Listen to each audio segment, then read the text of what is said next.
Hello again, and welcome back, everybody, to another edition of the Ruhr Report. I am your World 2 IC, and we're going to continue on with our mini series called It Takes a Village. And this is about the roles and responsibilities of the people that will be in your group, your tribe, your mag, whatever you're going to call it. But there's a few different roles that need to be addressed, and by no means is it all the different job responsibilities that one should have in a group. But I picked out a few of the important ones, and I wanted to make this little mini series to kind of touch on each and every one, give you a little background of what they do, who they are, what their role and responsibility in that position is, and just make sure that you are aware of them. If you don't know what I'm talking about, because this is the first time that you're watching, first of all, welcome. But second, uh, go through and watch. You do not have to watch these in any particular order, especially at the end.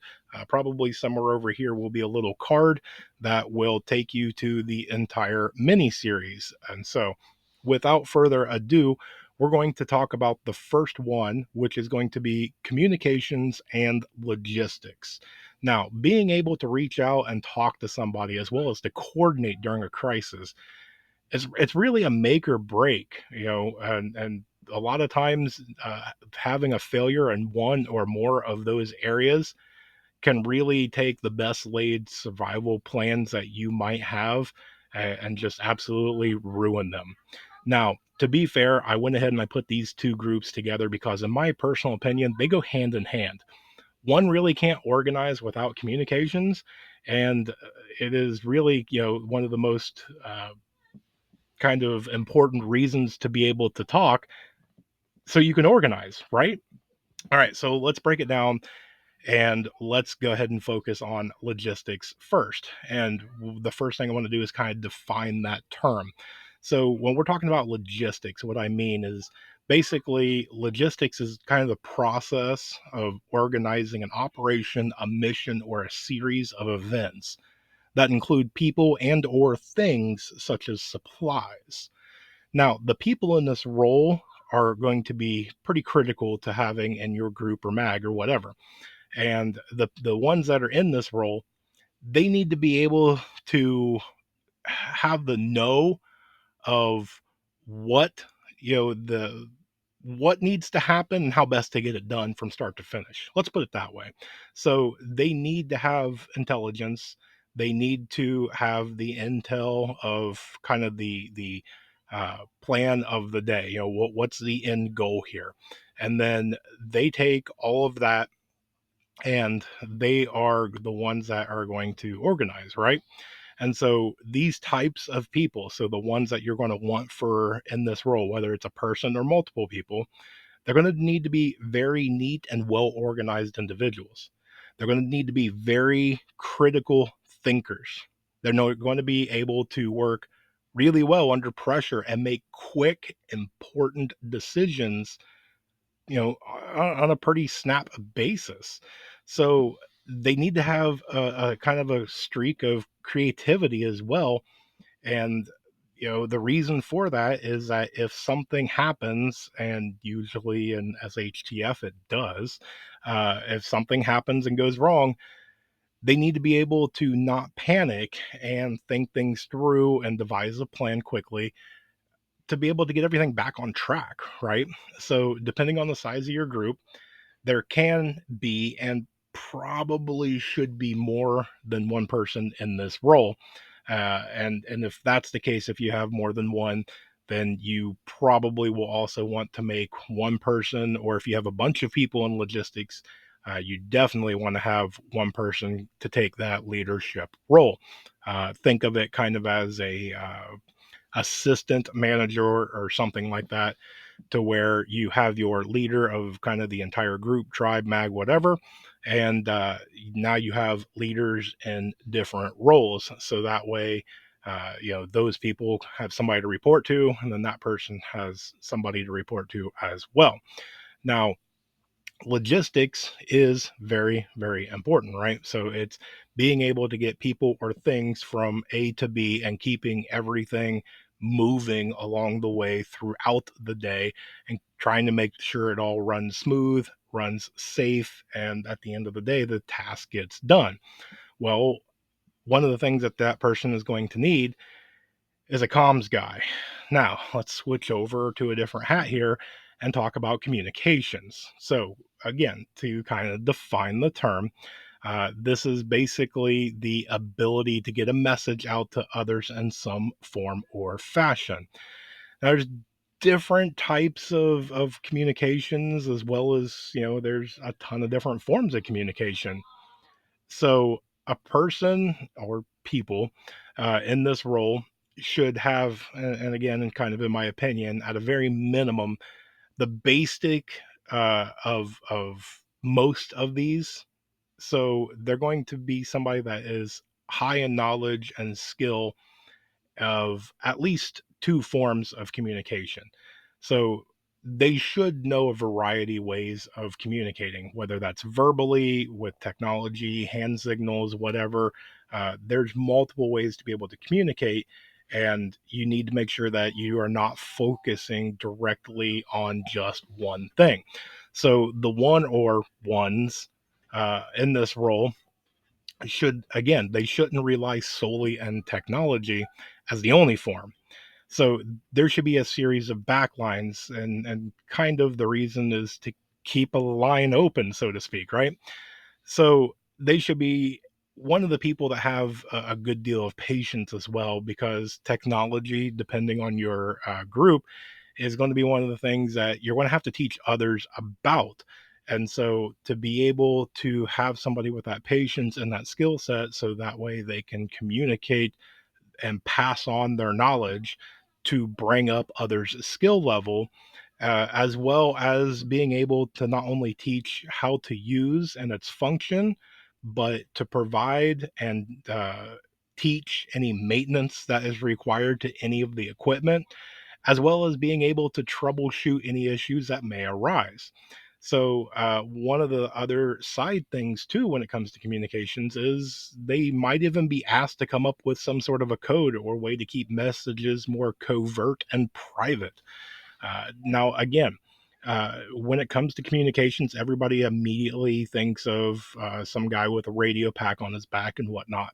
And while that is technically true, you know, it goes all the way down to the prepper favorite of a bow thing. It goes down to cell phones. That's a form of communication. There's all sorts of different radio, whether it's CB, wideband, ham radio, all the things like that. And that's a good way to do it, and it's probably the way most people are going to do it. But and you can insert whatever you want here, whether CME or an EMP or grid down or whatever. Let's take technology out of it, because if we remember pace, you need to have backups, right? What's the golden rule for prepping? Two is one and one is none. So if every single form of communication that you or your group has is technology based, and something happens to where you can't use technology, does that mean that you're out of comms? And I'm not talking about going completely caveman style and throwing up smoke signals, even though it works. But being able to put up signals, to be able to put up markers, pass notes, doing different things as visual cues or audible cues, just different ways to be able to communicate. Remember, this isn't the role where we defined it as the technology communication only person. This is communication. So that's any form of communication. Remember, all you're trying to do at the end of the day is just get some sort of message from one person to another or a group or whatever. And so, however that needs to be done, that's going to be up to your comms guy. Remember, they used carrier pigeons. There's all sorts of different things, whether it's on the job site or the military. There's all sorts of different hand signals and everything. And somebody needs to be proficient in being able to communicate. So, I want to kind of close with this, that both of these roles, at least in my opinion, are extremely vital. Their importance is paramount. And even if the comms person is listening or gathering intel or something along those lines, you're still going to need that logistics persons to plan out what you're going to do with that information and to, devise the plan to carry out whatever you decide. And it also works in reverse. So your logistics guy doesn't really have a good way to keep the logistics going if he has no way to communicate with the team. So both of these people are going to have to be team members. They're going to have to work very, very closely together. So that kind of brings back into, you need to make sure that the people in both of these roles fit together. Not just you have a really good comms guy and a really good logistics guy, but do they mesh well? Do they have conflicting personalities, or are they going to be able to be a good team? Remember, they are human. So you have to take the human factor into account. These are going to be very trusted roles, and you need to make sure that, if your comms guy is a jokester and your logistics guy is very more uptight, is that going to pose a problem down the line?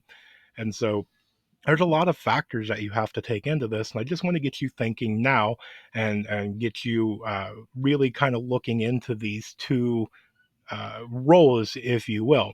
And basically, one of the last things I want to do is this is not for just these people, but for all the ones that we're going to talk about, is make sure that whoever is in your mag, your tribe, your group, whatever it is, make sure that they understand these roles, the importance of their roles, who is a part of it, what they do, why, all that. So that way, everybody has a good understanding.